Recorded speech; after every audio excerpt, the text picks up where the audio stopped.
ये है कि बामननगर टंडूकर ब्रिज जे टूट चुकी है और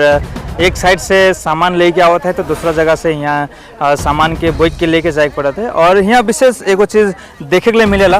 कि जे दिन से आपदा हो है, जे दिन से यहाँ बाढ़ आए के बाद में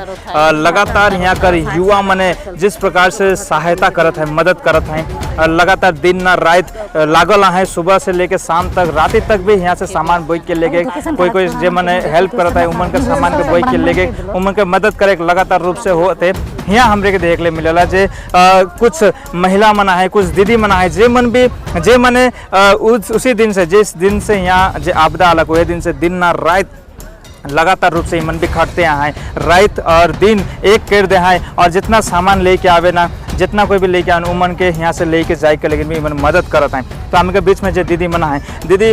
हमरे रोरे से जाने के चाहिए जे रोरे मन यहाँ उसी दिन से जिस आपदा हो है आपदा के दिन से रोरे बहुत ज़्यादा यहाँ खटते दिन रात एक कर दिए तो का के एक चाहिए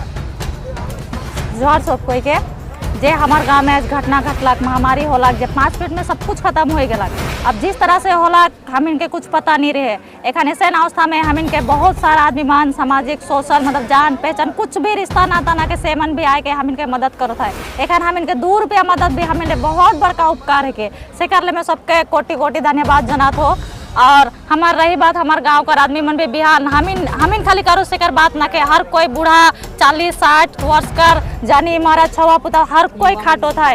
युवा मन भी खाटो था। ब्रिज जगह बिहान से मन पुल बांधे में लगा है, बांस करी बनल है, अब एक जाए ले काले की आदमी बीमार हो जाता है, सामान ही से होने लाने हर कोई मतलब दिन रात खाटो था।